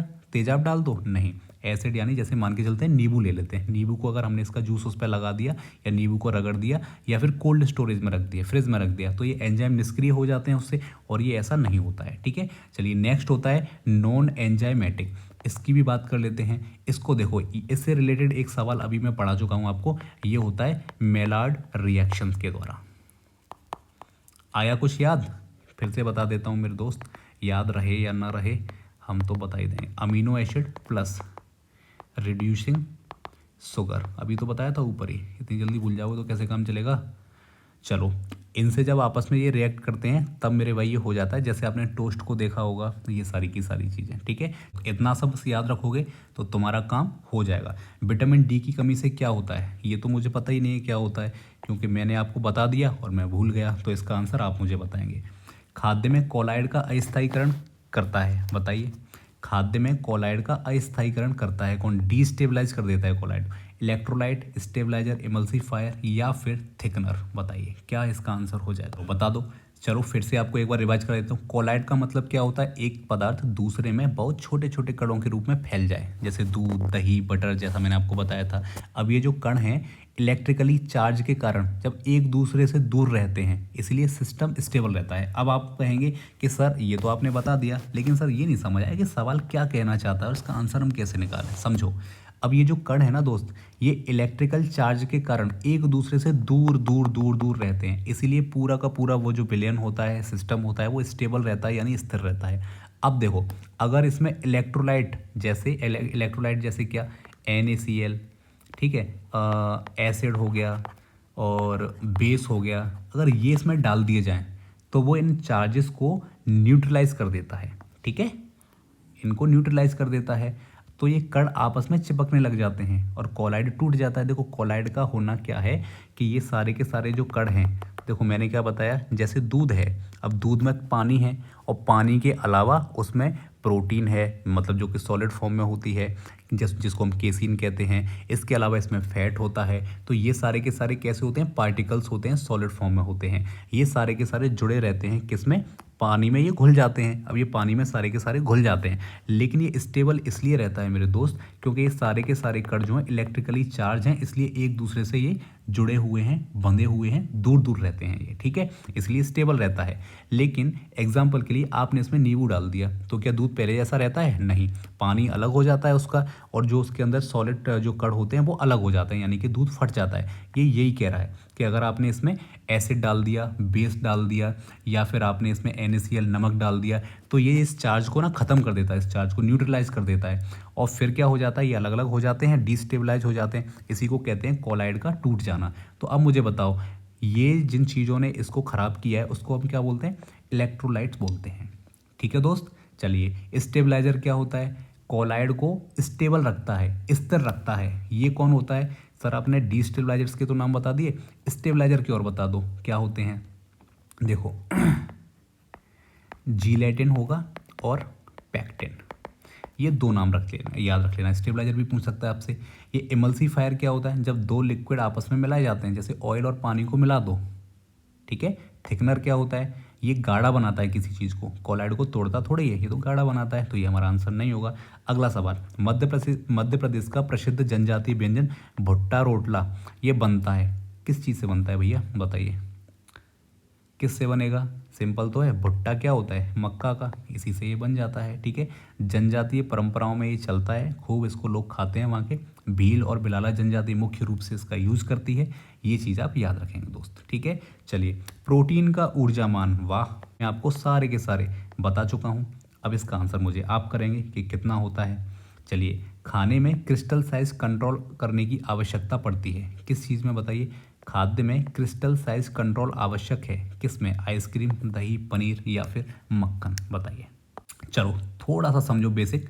जब आइसक्रीम को ठंडा किया जाता है, सर आइसक्रीम तो पहले से ही ठंडी होती है, अरे मेरे भाई वो क्रीम होती है, फॉर्म होती है वो। आइसक्रीम वो तब बनती है जब उसको ठंडा किया जाता है, तो उसमें पानी के छोटे छोटे बर्फ़ के क्रिस्टल बन जाते हैं, और अगर यही क्रिस्टल बड़े हो जाएं तो टेक्सचर उसका कहीं ग्रे नहीं रहेगा, वो खुरदरा हो जाएगा, ठीक है। इसीलिए फ्रीजिंग के दौरान जो क्रिस्टल्स होते हैं उनको छोटा और समान रखना ज़रूरी हो जाता है। इसके लिए सर क्या करते हैं, इसको जो ठंडक है उसको रैपिडली करते हैं, यानी एकदम से इसको ठंडा करते हैं, ठीक है। और जो एमल्सीफायर्स होते हैं, स्टेबलाइजर्स रहते हैं, इनका हम इस्तेमाल इसमें करते हैं, ठीक है। चलिए मेरे भाई, तो ये बात हो गई किसके लिए? आइसक्रीम के लिए क्लियर हो गई। चलिए इसके अलावा आगे बढ़ते हैं। भारत में ईट राइट कैंपस, इसकी शुरुआत प्रमाणन कब से हुआ, ये आपको सवाल यहाँ पे मेरे भाई बताना है, ठीक है। चलिए एकदम ऑथेंटिक डेटा मैं आपको बता रहा हूँ। सबसे पहले इसको किसने शुरू किया है? FSSAI, इसके द्वारा इसको शुरू किया गया है, इसी का ये इनिशिएटिव है।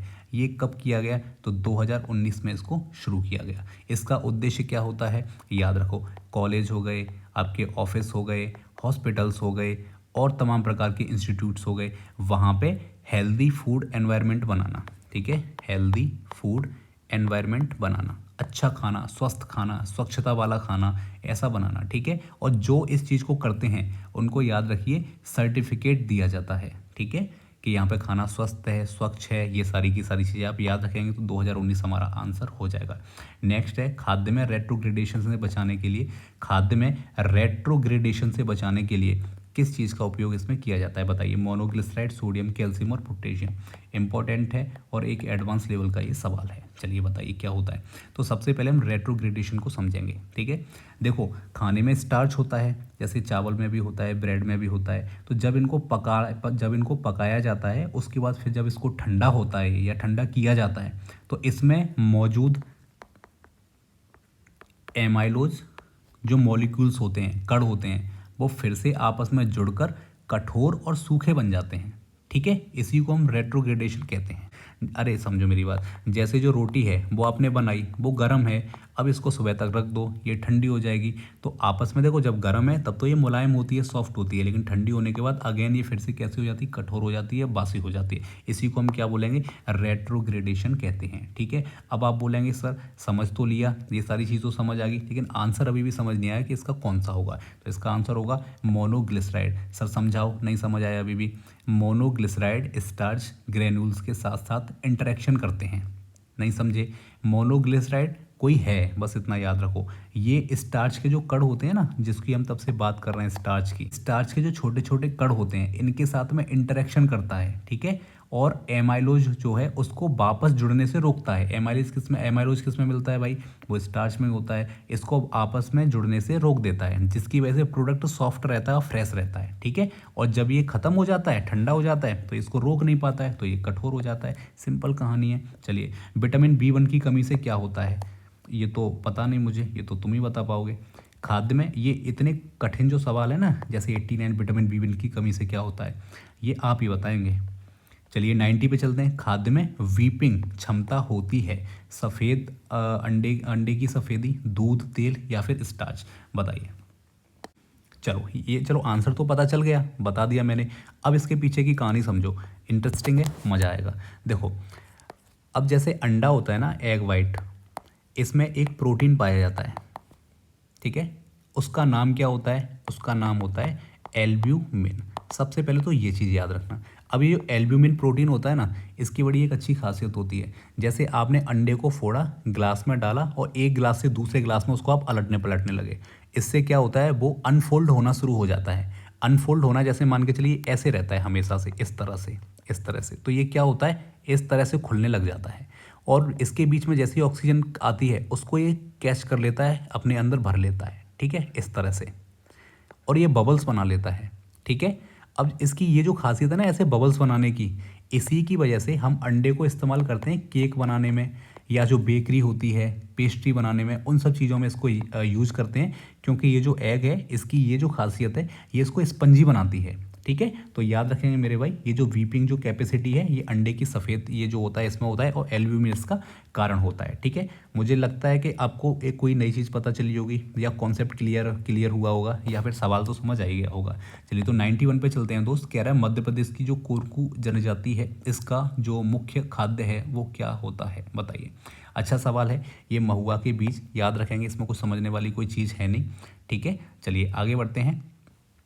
खाद्य में थिक्सोट्रॉपी देखी जाती है, खाने में थिक्सोट्रॉपी देखी जाती है, एडवांस लेवल का एक सवाल है, ये भी आप याद रखेंगे। और इससे पहले ये जो मैंने आपसे पूछा है वीपिंग, ये भी एक एडवांस लेवल का आपका सवाल है, ठीक है दोस्त। चलिए आगे बढ़ते हैं। बताइए टमाटर का जो केचप होता है वो जैम, शहद या फिर दही, किस चीज़ में देखने को मिलता है? सर थिक्सोट्रॉपी क्या होती है, पहले तो यही समझा दो, हमें यही नहीं पता। देखो चलो, अरे ये कैसे हट गया, एडवांस लेवल का सवाल। देखो, या तो किसी चीज़ को सेक करो, किसी पदार्थ को, तो वो पतला हो जाएगा, या फिर उसको सेक मत करो, शांति से रखा रहने दो, तो वो गाढ़ा हो जाएगा। पहली चीज़ तो इतनी सी चीज़ समझ में आ गई होगी। तो यानी किसी पदार्थ की हिलाने पे उसका पतला हो जाना और रखे जाने पे उसका गाढ़ा हो जाना, ये जो इसकी क्वालिटी होती है दोस्त, इसी को हम बोलते हैं थिक्सोट्रॉपी। सर ये किस चीज़ में काम आता है? ये टोमेटो केचप होते हैं, इसको बनाने में, पेंट बनाने में, योगर्ट बनाने में, इन चीज़ों में ये काम आता है। ये मटेरियल्स हिलाने पे इजीली फ्लो करते हैं और रख देने पे थिक हो जाते हैं, बेसिक सी ये बात है, ठीक है। चलो ज़्यादा इसमें काम नहीं करना है, ये फूड जो इंडस्ट्री रहती है उसमें काम आती है, और ये हमारे यूनिट में एक टॉपिक है। भारत में सबसे ज़्यादा किल्नीकृत खाद्य पदार्थ कौन सा है? इसको हम पहले कर चुके हैं, ये रिपीटेड क्वेश्चन है, इसको आप मुझे बता देना। सबसे ज़्यादा किल्नीकृत खाद्य में से कौन सा है, ये हम कर चुके हैं। भारत में सरफेस सॉरी भारत में नहीं, चलिए 94 कह रहा है खाद्य में सरफेस टेंशन कम करता है, कौन करता है बताइए? सर्फेक्टेंट, सॉल्ट, शुगर या फिर एसिड को? सबसे पहले मैं आपको बताऊंगा, जैसे कोई भी लिक्विड होता है ना, जैसे हम लिक्विड में पानी को ले लें, जैसे हमने इसमें पानी को भर के रख दिया, ठीक है। अब इस पानी को भर के रख देंगे तो पानी जब इसमें स्टेबल एकदम से रहेगा, ठीक है, बिल्कुल कोई हिलना डुलना कुछ नहीं, बिल्कुल स्टेबल रहेगा, तो इसके ऊपर की जो आउटर सबसे ऊपर की जो लेयर रहती है, इस पे ना एक प्रकार का तनाव आ जाता है, ठीक है। कहते हैं कि इसकी ये पानी की खाल जैसे, इस तरह से मान लो, पानी की स्किन जैसा इसको मान लो, ठीक है। तो याद रखो मेरे दोस्त, एक ऐसे मॉलिक्यूल्स होते हैं जो इसको खींच के रखते हैं, सरफेस टेंशन जिसको हम बोलते हैं, ठीक है। मान के चलो इस सरफेस टेंशन को कम हमको करना है, तो इसको कम करने का जो काम करेंगे उनको ही हम बोलते हैं सर्फेक्टेंट। एग्जाम्पल इसका कौन हो सकता है? सोप हो सकता है, डिटर्जेंट हो सकता है। आपने देखा होगा ना, जब आप कपड़े धुल रहे होते हैं डिटर्जेंट से जाए आप साबुन से, तो वो पानी आपको ऐसा लगता है कि कुछ ज़्यादा ही पतला जैसा हो गया है, ठीक है। तो ये सारी की सारी चीज़ें। अच्छा, इसके अलावा ये सोप डिटर्जेंट तो है, लेकिन मान के चलो आपसे कुछ और एग्जाम्पल दे के पूछ लिया कि बताइए ये क्या है सर्फेक्टेंट, एग्जाम्पल उसमें ऑप्शन में दे दिया, तो कैसे बताओगे? तो लेसिथिन एक होता है, जिसको भी हम पहले एक उसमें क्वेश्चन में कर चुके हैं इसको, ठीक है, डिस्कस। और मोनोग्लिसराइड, अगर ये आ जाए तो कंफ्यूज मत हो जाना, CERID, ग्लिसराइड, ठीक है। तो ये भी क्या होते हैं, सर्फेक्टेंट के एग्जाम्पल होते हैं। चलिए आगे बढ़ते हैं। B3 की कमी से क्या होता है? ये शायद मुझे लगता है ये भी रिपीटेड है ना, तो गलती से ये रिपीट हुआ है दोस्त, इसको भी आप खुद से करना। खाद्य में एमल्सीफायर किस चीज़ का एग्जाम्पल है इनमें से, बताइए? वही है एमल्सीफायर मेरे भाई, जब दो लिक्विड जैसे कि तेल और पानी आपस में न मिलने वाले, उनको मिला दिया जाए, उनको इस तरह रखने वाले होते हैं, उनको मिला दिया जाए, और वो मिल भी जाएँ आपस में, तो उसी को हम एमल्सीफायर कहते हैं। एमल्सीफायर में वो ताकत होती है जो इसको बना के रखते हैं, ठीक है। तो ये आप लेसिथिन को आप इसमें याद रखेंगे, ठीक है दोस्त। ये लेसिथिन जो है ना, ये एक नेचुरल एक एमल्सीफायर है, ठीक है। एग्जाम्पल के लिए मान के चलो, अंडे की जो जर्दी मैंने बताया, एग के अंदर जो फैट होता है और पानी होता है आपस में मिले रहते हैं, ठीक है। तो वो इसी की वजह से मिले रहते हैं, लेसिथिन की वजह से। केवल उसमें नहीं, बहुत सारी जगहों पे ये होता है, ठीक है। इतना सा बस आप याद रखेंगे। चलिए, मध्य प्रदेश का महुआ मुख्य रूप से उपयोग किया जाता है, बताइए जी। पेय पदार्थ, रंग, दवा किस में किया जाता है? कई बार इसको डिस्कशन कर दिया। बेवरेज और स्वीट में इसका यूज किया जाता है, ठीक है। चलिए, खाद्य में ग्लास ट्रांजिशन तापमान महत्वपूर्ण क्यों है? बताइए। खाद्य में, खाने में ग्लास ट्रांजिशन तापमान महत्वपूर्ण है, क्यों? बताइए।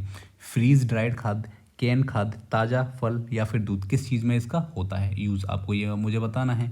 ये तो मैं ये बताता हूँ, ग्लास ट्रांजिशन टेम्परेचर ये क्या कहानी है, क्या कहना चाहता है? देखो, वो तापमान जिस पर कोई सूखा ठंडा पदार्थ कठोर से नरम हो जाता है। क्या बोला मैंने? एक ऐसा टेम्परेचर जिस पे कोई पदार्थ जो है वो कठोर से कैसा हो जाता है? मुलायम, यानी कि नरम हो जाता है, उसी को, ठीक है, ये चीज़ आप याद रखेंगे। उसी को हम क्या बोलते हैं? ग्लास ट्रांजिशन टेम्परेचर इसको बोला जाता है। खासकर याद रखना, लो मॉइस्चर वाले फूड होते हैं ना, जिनमें नमी कम होती है, जैसे क्या होगा, डायरेक्टली ड्राई फ्रूट्स हो गए, ठीक है, या पाउडर फॉर्म में कोई फ्रूट्स हो गए, वो इसके लिए काफ़ी ज़्यादा बेनिफिशियल ये रहते हैं। समझो, अगर जो फूड टीजी है, टीजी का मतलब हो गया ग्लास ट्रांजिशन टेम्परेचर, ये अगर ऊपर चला जाए तो जो खाना है ना वो स्पॉइल हो जाता है, क्लम्सी हो जाता है, स्टिकी हो जाता है। ये चीज़ आप याद रखना। इसीलिए जो फ्रीज्ड या फिर ड्राई फ्रूट्स होते हैं उनमें, तो उनको हम टीजी जो है उससे नीचे रखना ज़रूरी हो जाता है। इतना सा सिंपल सी कहानी है, इसको बस आप याद रखना, ठीक है। चलो, तो ये फ्रीज ड्राइड फूड से रिलेटेड हो जाएगा। चलिए, अब बताओ, 2 सवाल और आपके लिए बचे हैं। भारत में सेफ फूड फॉर ऑल, ये किसका नारा है? चलिए बताइए। मुझे लगता है शायद ये भी रिपीटेड है। सही भोजन बेहतर जीवन, ये इसका हो जाएगा। याद रखें, ईट राइट इंडिया मूवमेंट जो है, जिसकी FSSAI ने शुरुआत की है, ये उसी का एक ये स्लोगन एक तरीके से है, ठीक है। ये चीज़ आप याद रखेंगे। और ये 2018 और उसमें शुरू हुआ, ये सब चीज़ें हम बता ही चुके हैं पहले। चलिए, उसके बाद लास्ट सवाल है हमारा इसका, और यूनिट 1 के हमने टॉप 100 क्वेश्चंस किए हैं। मैंने आपको बताया कि ये PYQs हैं, रिपीटेड क्वेश्चंस हैं। इसमें कुछ तो डायरेक्टली उठा लिए गए हैं और कुछ उसके आधार पे बनाए गए हैं जो रिपीटेड हुए हैं कई सारे, ठीक है। और मैं फिर से आपको एक रेफरेंस देता हूँ, अगर आपको इनको करना है तो हिमाचल प्रदेश का आप FSO का एग्ज़ाम उठा सकते हैं, राजस्थान का FSO का एग्ज़ाम उठा सकते हैं। आपको डायरेक्टली कुछ सवाल यहाँ पे मिलेंगे वहाँ से, और कुछ क्वेश्चंस वहाँ से उसके जैसे आपको देखने को मिलेंगे जो रिपीटेड कई बार हुए हैं पेपर्स में, ठीक है। तो उनके आधार पे मैंने उससे कोई चीज़ छूटे ना, कोशिश करिए मैंने आपको बताने की। मुझे लगता है कि सारी चीज़ें आपको समझ आई होंगी, आपके कॉन्सेप्ट्स क्लियर हुए होंगे, और अगर आप पढ़ चुके हैं पहले से तो आपको बहुत सारी चीज़ें देखने को मिली होंगी, या फिर आपका रिवीजन हो गया होगा, ठीक है। इतना मैं उम्मीद करता हूँ। तो बहुत शानदार क्वेश्चंस थे ये, मुझे उम्मीद है इनसे कई सारे सवाल आपको फंसेंगे, और सारी की सारी यूनिट्स हम ऐसे ही कंप्लीट करेंगे, ठीक है। तो सारी की सारी यूनिट्स के ऐसे ही टॉप 100 क्वेश्चंस लेकर के मैं आऊँगा आपके लिए, और इसी लेवल के, इसी स्टाइल से, और सारी की सारी चीज़ों को हम समझेंगे। लेकिन उसके लिए ज़रूरी है दोस्त, जिन लोगों ने सब्सक्राइब नहीं किया मेरे भाई, कर लो। कुछ इसमें कोई खर्चा नहीं आता, बहुत मेहनत लगती है, बस अच्छा लगता है कि हाँ भाई ग्रोथ हो रही है, लोग पसंद कर रहे हैं। कमेंट्स किया करो, अच्छे लगते हैं तो। कोई छोटे मोटे क्वेश्चंस पूछता हूँ, उनको उसमें डाल दिया करो, इससे अच्छा ही तो लगेगा, आपको भी बढ़िया लगेगा कि हाँ हमने आंसर किया, और मुझे देख के अच्छा लगेगा, ठीक है। चलो, तो इतना सब आप कर सकते हो। चलिए, तो लास्ट सवाल है हमारा, खाद्य विज्ञान में हर्डल कॉन्सेप्ट, जिसको हमने इसमें पहले सॉल्व कर चुके हैं। बस इसमें ये पूछ रहा है कि ये किसने दिया था। हर्डल टेक्नोलॉजी में आपको बता चुका हूँ कैसे काम करती है। एक साथ कई छोटे छोटे हर्डल्स लगा के माइक्रो ऑर्गेनिज्म यानी सूक्ष्म जीवों को रोका जाता है। तो 1976, ठीक है, इसमें इन्होंने जो लोथर लेस्टनर हैं, ये जर्मनी के थे, इन्होंने इसको स्टार्ट किया था, ये इसको लेकर के आए थे, ठीक है। और याद रखना, हर्डल टेक्नोलॉजी जो है, ये कॉन्सेप्ट मॉडर्न फूड प्रिजर्वेशन का तरीका है, पुराना ये नहीं है। इसको आप याद रखेंगे। क्या क्या किया जाता है कि pH को कम कर देते हैं, ठीक है, जो वाटर एक्टिविटी होती है इसको कम कर दिया जाता है, टेम्परेचर को कम कर दिया जाता है, इसके अलावा प्रिजर्वेटिव्स इसमें ऐड कर दिए जाते हैं। ऐसे कई चीज़ों को एक साथ जब हम यूज़ करते हैं तब याद रखेंगे मेरे दोस्त, हर्डल कॉन्सेप्ट यहाँ पे आता है। और भी इसमें इंपॉर्टेंट नाम है पाश्चर, इसका नाम देखो, लुई पाश्चर हैं ये, और पाश्चराइजेशन इन्होंने दिया है, ठीक है। हीट स्टरलाइजेशन मेथड जिसको हम बोलते हैं वो हो गया। इसके बाद एक है एपर्ट, एपर्ट में याद रखना निकोलस एपर्ट इनका नाम है। कैनिंग जो मैंने आपको पढ़ाई थी, हीट प्रिजर्वेशन का इन्वेंटर है ये कैनिंग का, इसको भी आप याद रखेंगे। इसके बाद एक ही 3 ही है क्या, अच्छा एक नीचे है हॉल, इसको हॉल को भी याद रखो। ये कोई कॉन्सेप्ट इन्होंने नहीं दिया है, इसीलिए इसको याद रखना है, ठीक है। मज़ा कर रहा हूँ, इसको कोई याद नहीं रखना है, किसी काम का नहीं है, बस ऐसे ही ऑप्शन बनाने के लिए इसको मैंने डाल दिया है, ठीक है। चलो तो इसको हम यहीं ख़त्म करते हैं, फिर अब हम यूनिट 2 शुरू करेंगे। एक दिन का गैप लेके इसको करेंगे और मैं इस महीने में पूरे कंप्लीट आपको करा दूंगा और कोशिश करूंगा कि 2-4 दिन और बच ही जाएँ इस वाले महीने में आपके लिए, ठीक है। चलो भाई, थैंक्स फॉर वॉचिंग। अगर अच्छा लगता है तो वीडियो को लाइक कर दिया करो मेरे दोस्त, शेयर भी कर दिया करो।